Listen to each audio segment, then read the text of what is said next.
At 9:30 PM over on the Moist Ski Live channel, I will be streaming a Prime Minister's Questions response. I have no idea what the subject will be. It's either going to be Brexit or the burning injustices facing us all. Link to the Moist Ski Live channel down below. Now today, I want to address something that actually cropped up on last night's American Truck Simulator stream. I was going to talk about Alabama passing a bill banning virtually all abortions, but honestly, I don't know why anyone would be surprised. Instead, I want to address the question I got asked about Jeremy Kyle, or the Jeremy Kyle show, which is shown on ITV normally around 9:30 in the morning after the Good Morning Britain trash, which based on what the Jeremy Kyle show is just a continuation of the GMB trash, GMB being Good Morning Britain. Now for those that don't know, the Jeremy Kyle show is a version of the Jeremy Springer show, but with a British twist. There is a decided lack of tits, basically. The host is not as fun on the British one. Jeremy Kyle has a known track record for being a massive tool. Big twat, very abrasive, some would say rude, yes, and he can in fact be both. He is obnoxious, he is in your face, he is confrontational, which isn't necessarily bad. Regularly jokes are made about the kind of people who go onto that show. Guests are typically screened, but for the most part, the type of people that go on that show are the type that are kind of desperate for attention. There are some heartwarming stories that have featured on it, reunions, which I thought were brilliant. But then you had the DNA tests, the lie detector tests, and it gets quite precious. There is some counselling for guests that have been on the show. I do know of this because I have watched the show in the past. But by and large, the show draws in a certain type of audience who are desperate to watch a dumpster fire, which is not too dissimilar to that of internet blood sports, except this type of blood sport is heavily controlled by a very much narcissistic host, who looks like half the time he would want to chin you, but is too small to actually do it, being heavily reliant on his security to prevent him from getting his teeth caved in by chavvy guests. How this show has managed to exist on television for as long as it has baffles me, because I would have thought by now everyone would have been on that show at this point. Perhaps at some point it will become national service to go on there and have an argument with a sibling, an ex, a long-distance relative you have never met. The comment I got last night on my American Truck stream was to speak about the recent death of a guest.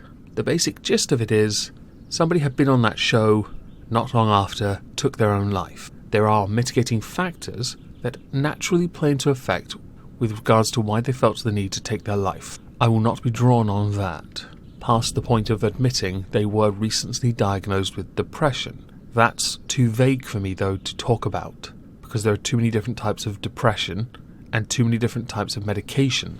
Not only that, coupling with their own mitigating circumstances, it's just too much. Instead, I want to talk about the blame that has been laid at the show's feet, to the point where the show has been suspended because of that guest passing away. Full disclosure, I have seen the video clip of this particular guest failing a lie detector test. I am not going to play it.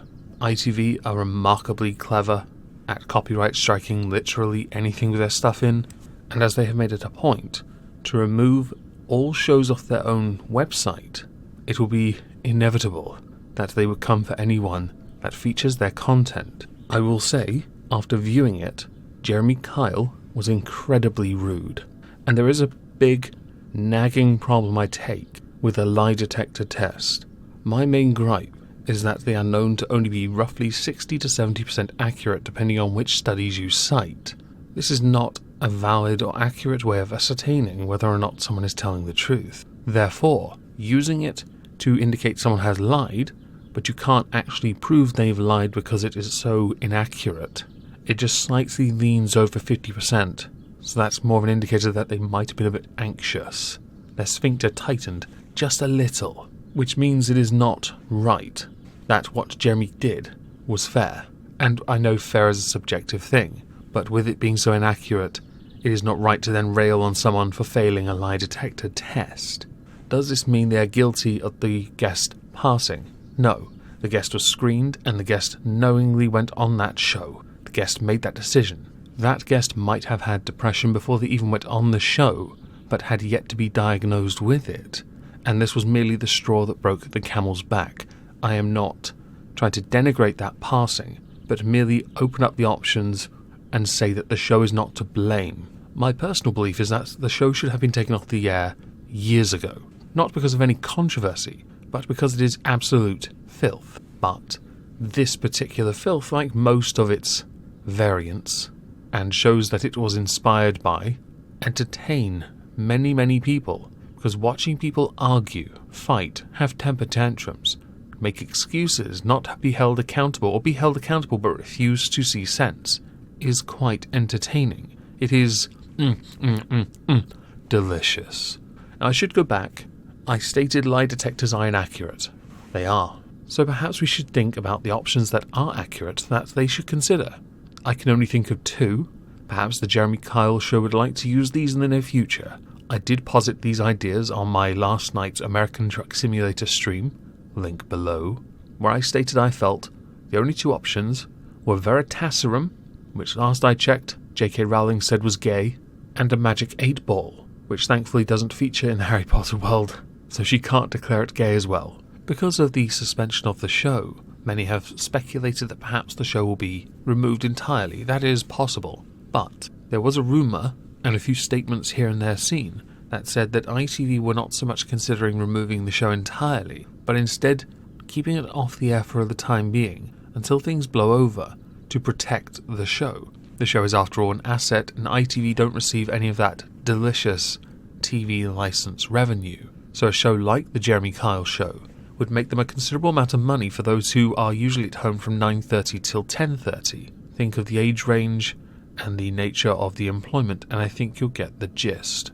That said, as the show also features on the ITV player, it is possible some people watch it in their free time when they need some background noise while they're working. I personally did not know the episodes were on the ITV player on the website, but who knows?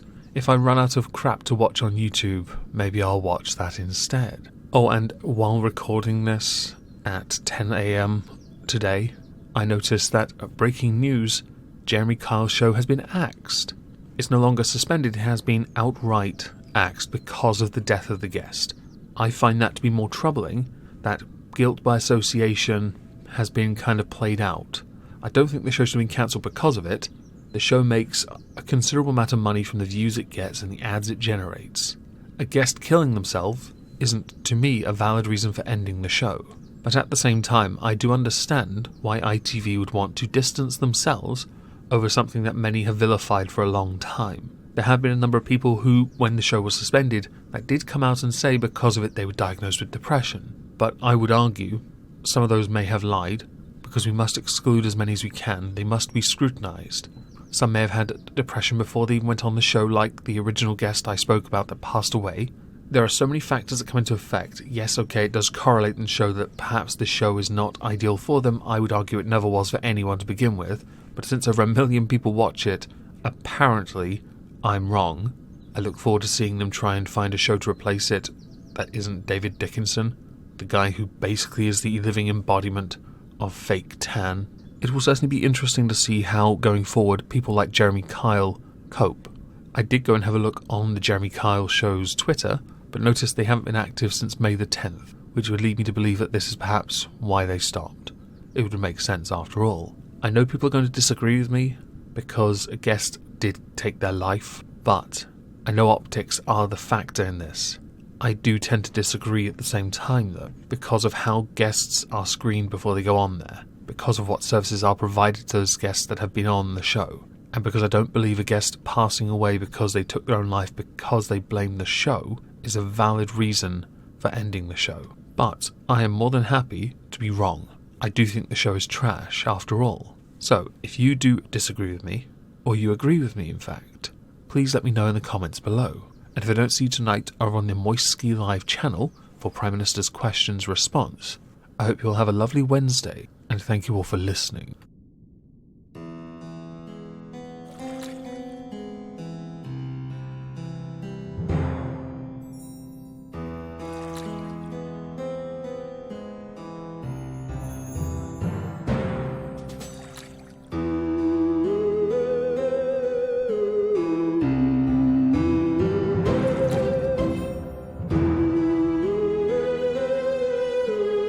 Cthulhu.